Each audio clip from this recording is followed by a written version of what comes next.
वो रसिया मन बसिया तीखा तीखा कजरा। इस गायिका ने हिंदी फिल्मों में कम गाने गाए, लेकिन जो भी गाने गाए उन गानों ने संगीत प्रेमियों के दिल में अमिट छाप छोड़ा है।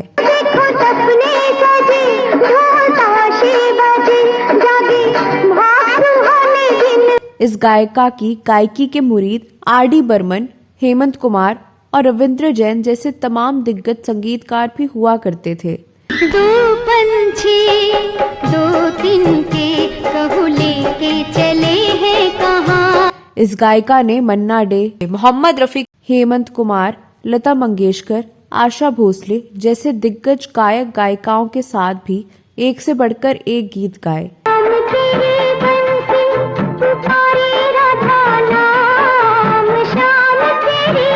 लेकिन जिस तेजी से इनका करियर रफ्तार पकड़ रहा था, उनके खिलाफ राजनीति और षड्यंत्र भी उसी रफ्तार से किए जाने लगे।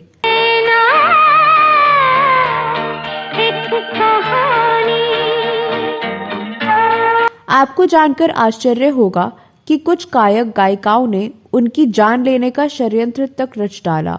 उनकी जान लेने के लिए उनके खाने में जहर मिला दिया। यही नहीं, उनके करियर को अलग अलग समय पर बर्बाद करने में दो दिग्गज गायिकाओं ने कोई कसर नहीं छोड़ी।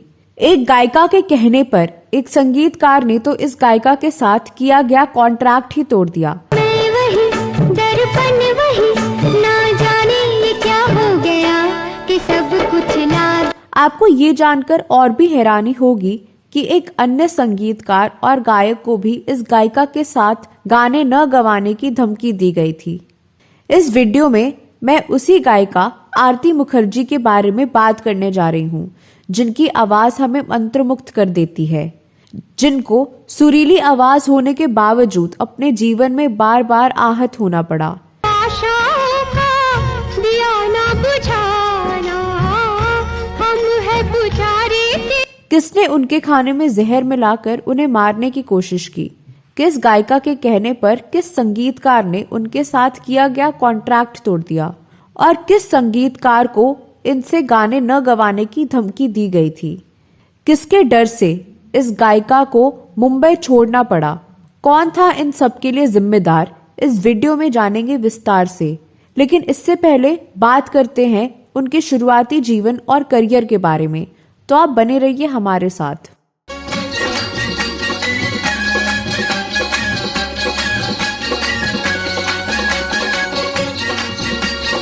दोस्तों, आरती मुखर्जी का जन्म अविभाजित भारत के ढाका में एक बंगाली परिवार में 18 जुलाई 1943 को हुआ। बाद में उनका परिवार पश्चिम बंगाल चला आया। उनके बंगाली परिवार में समृद्ध सांस्कृतिक और संगीतमय विरासत थी। इस कारण उनका पालन पोषण संगीत के माहौल में हुआ। तारा मोरा कजरा छुड़ाया तूने, गरवा से कैसे लगा। उनके गायिका बनने में उनकी मां का ही मुख्य हाथ है। उनके पिता मनोरंजन मुखोपाध्याय संगीतकार थे। वह ऑर्गन और हारमोनियम बहुत अच्छा बजाया करते थे। उनकी मां के पास गायन की अच्छी आवाज भी है। दादी और चाचा का भी जुड़ाव संगीत से था, लेकिन उनके घर का कोई भी सदस्य पेशेवर संगीत की दुनिया में नहीं था। लेकिन बहुत ही कम उम्र में आरती मुखर्जी ने अपने पिता को खो दिया, जिसके कारण आरती मुखर्जी के जीवन पर गहरा आघात लगा। हालांकि माँ और दादी ने आरती और उनके सातों भाई बहनों को उस कमी को कभी महसूस होने नहीं दिया। एक बार दादी ने पूजा के दौरान 300 टके में एक तानपुरा खरीद दिया। उन दिनों 300 टके का तानपुरा मतलब बड़ी बात थी। उन्होंने श्री सुशील बैनर्जी, उस्ताद मोहम्मद सगीरुद्दीन खान, पंडित चिन्मय लहाड़ी, पंडित लक्ष्मण प्रसाद जयपुर वाले और पंडित रमेश नाडकर्णी से संगीत की तालीम ली। दो पंछी दो तिनके कहू लेके चले हैं कहाँ। उसी दौरान आरती मुखर्जी की माँ उनको एक संगीत प्रतियोगिता में लेकर गई थी। इस संगीत प्रतियोगिता में प्रख्यात कलाकार धनंजय भट्टाचार्य निर्णायक थे। उसी संगीत प्रतियोगिता में उनकी मुलाकात मशहूर संगीतकार रबिन चट्टोपाध्याय से हुई, जिन्होंने आरती मुखर्जी को फिल्म ममलार फल में प्लेबैक सिंगिंग का मौका दिया। 14-15 साल की उम्र से ही उन्होंने मुंबई जाकर लता मंगेशकर जैसे बनने का सपना देख रखा था। 15 साल की उम्र में वे मेट्रो मर्फी कॉन्टेस्ट नामक म्यूजिक टैलेंट शो की विजेता बनी। उस शो के जज थे अनिल विश्वास, नौशाद, वसंत देसाई और सी रामचंद्र साहब। यहाँ से उनका प्लेबैक सिंगिंग का करियर परवान चढ़ना शुरू हुआ।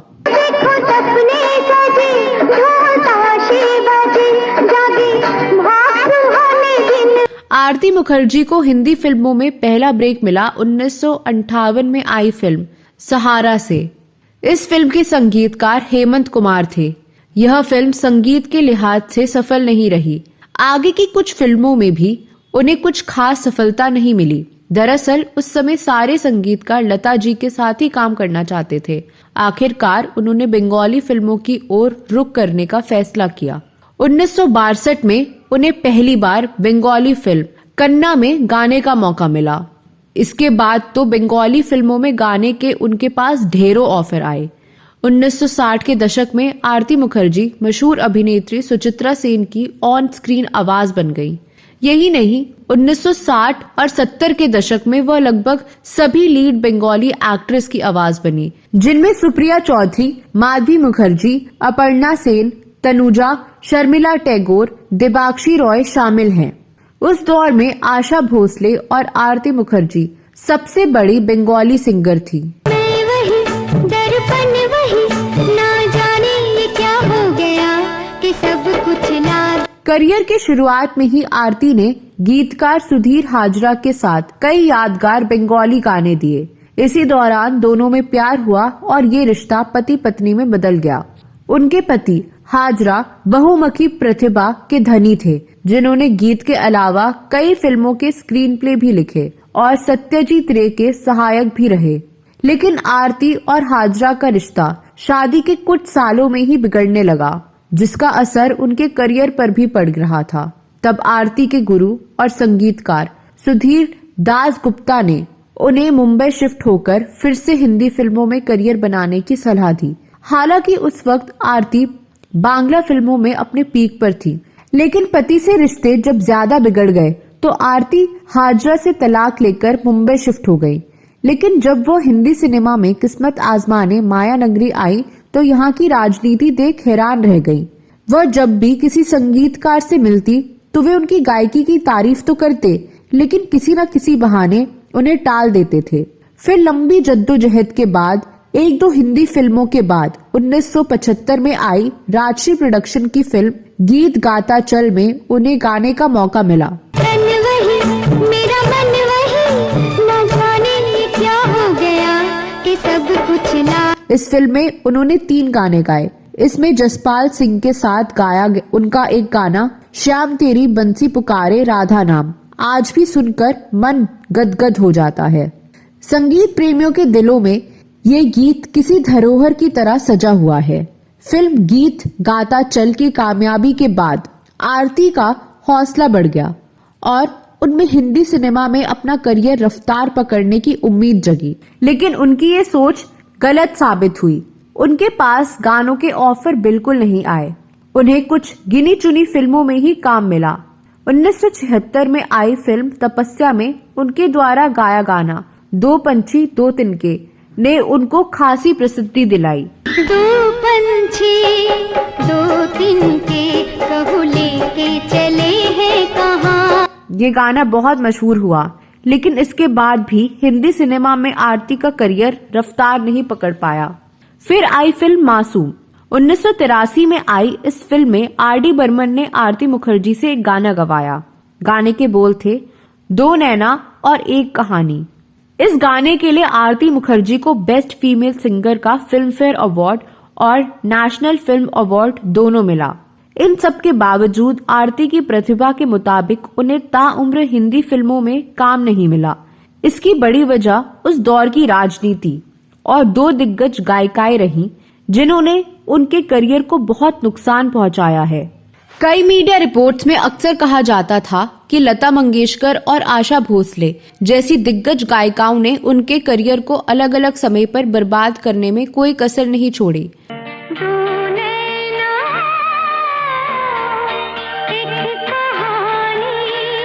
उदाहरण के लिए एक बार आरती ने फिल्म आनंद आश्रम के लिए श्यामल मित्रा के साथ एक डुएट गाया था, लेकिन बाद में जब एल्बम रिलीज हुआ तो उनकी जगह प्रीति सागर ने ले ली थी और उन्हें इसकी कोई जानकारी तक नहीं दी गई।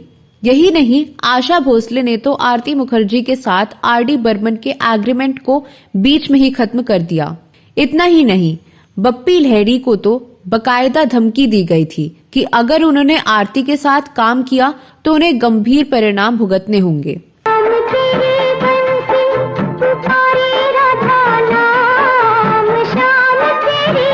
इन सब बातों से आरती काफी दुखी हुई और उन्होंने प्रोफेशनल संगीत की दुनिया को हमेशा के लिए छोड़ने का फैसला कर लिया। 1990 के शुरुआती साल के बाद आरती मुखर्जी ने फिल्मों में गाना बिल्कुल बंद कर दिया। लेकिन क्या आपको पता है कि आरती मुखर्जी के एक गाने को भारतीय फौज के लिए खुफिया संदेश के तौर पर इस्तेमाल किया गया था। दरअसल 1971 में जब भारत पाकिस्तान की जंग चल रही थी तो उसी दौरान 50 से अधिक बंगाली कमांडोज को पूर्वी पाकिस्तान की सीमा के अंदर पहुंचाया गया और नेवल इंटेलिजेंस के चीफ और कमांडर सामंत ने तय किया कि पूर्वी पाकिस्तान के 4 बंदरगाहों पर खड़े पोतों पर एक साथ हमला किया जाएगा। सारे कमांडोज को एक एक लिम्पेट माइन, नेशनल पैनासोनिक का एक ट्रांजिस्टर और 50 पाकिस्तानी रुपए दिए गए। उनसे संपर्क करने के लिए वॉकी टॉकी एक विकल्प था, लेकिन इसका इस्तेमाल 10-12 किलोमीटर के संकुचित क्षेत्र में ही किया जा सकता था। इसलिए तय किया गया कि इन कमांडोज के संकेत भेजने के लिए आकाशवाणी का इस्तेमाल किया जाएगा। इसलिए सब लोगों से लगातार रेडियो सुनने के लिए कहा गया। को तय हुआ कि जिस दिन सुबह 6 बजे आकाशवाणी के कलकत्ता बी केंद्र से आरती मुखर्जी का गाया गाना आमार पुतुल आज के प्रथम जाबे ससुरबाड़ी बजेगा, उसका अर्थ होगा कि हमला करने के लिए 48 घंटे का समय बचा है। इस तरह जिस दिन ये गाना कलकत्ता के आकाशवाणी से बजा, उसके ठीक 48 घंटे बाद भारतीय फौज ने हमला बोला। আমার পুতুল আজকে প্রথম যাবে শ্বশুর বাড়ি, পালকি চেপে বরের সাথে আনন্দ। आपको जानकर आश्चर्य होगा कि कुछ गायक गायिकाओं ने उनकी जान लेने का षड्यंत्र तक रच डाला। उनकी जान लेने के लिए उनके खाने में जहर मिला दिया। यही नहीं, उनके करियर को अलग अलग समय पर बर्बाद करने में 2 दिग्गज गायिकाओं ने कोई कसर नहीं छोड़ी। एक गायिका के कहने पर एक संगीतकार ने तो इस गायिका के साथ किया गया कॉन्ट्रैक्ट ही तोड़ दिया। अपने करियर में आरती मुखर्जी ने 6 भाषाओं की कुल 96 फिल्मों में अपनी आवाज का जादू बिखेरा। उन्होंने बंगाली और हिंदी फिल्मों में 15,000 गाने गाए हैं। आरती मुखर्जी को ठुमरी से लेकर भजन, तराना और आवाज लगाने में महारत हासिल थी। फिल्मों के अलावा आरती ने कई रिकॉर्ड, डिस्क, एल्बम, रविंद्र संगीत और नजरुल गीती के मंच पर लाइव प्रदर्शनों के साथ दर्शकों को मंत्रमुग्ध किया है। लेकिन इस गायिका का करियर वो मुकाम हासिल नहीं कर सका जो कि वो डिजर्व करती थी। आरती के पर्सनल लाइफ की बात करें तो जैसा कि हमने पहले बताया कि करियर के शुरुआत में ही आरती ने गीतकार सुधीर हाजरा के साथ शादी कर ली थी। लेकिन आरती और हाजरा का रिश्ता शादी के कुछ सालों में ही बिगड़ने लगा। पति से रिश्ते जब ज्यादा बिगड़ गए तो आरती ने हाजरा से तलाक ले लिया और तलाक के 5 साल बाद उन्होंने दूसरी शादी गुजराती मुनीम परिवार में की थी। आरती का एक बेटा भी है जिनका नाम सोहम मुनीम है। सोहम एक प्रतिभाशाली संगीतकार के रूप में अपना नाम बना चुके हैं, जो सितार, बांसुरी और पियानो सहित तमाम म्यूजिकल इंस्ट्रूमेंट्स बजाने में माहिर हैं। आरती अपने बेटे सोहम के साथ मुंबई में रहती हैं। उनका ज्यादातर समय कोलकाता और मुंबई में बीतता है। तो दोस्तों, आप आरती मुखर्जी के गाए गानों के बारे में क्या कहना चाहते हैं? आपको इनका गाया कौन सा गाना सबसे अच्छा लगता है? इस वीडियो में दी गई जानकारी आपको कैसी लगी? इस वीडियो में बस इतना ही। अगले वीडियो में फिल्मों और गीतों के बारे में कोई नई जानकारी लेकर हाजिर हो जाऊंगी। तब तक के लिए नमस्कार।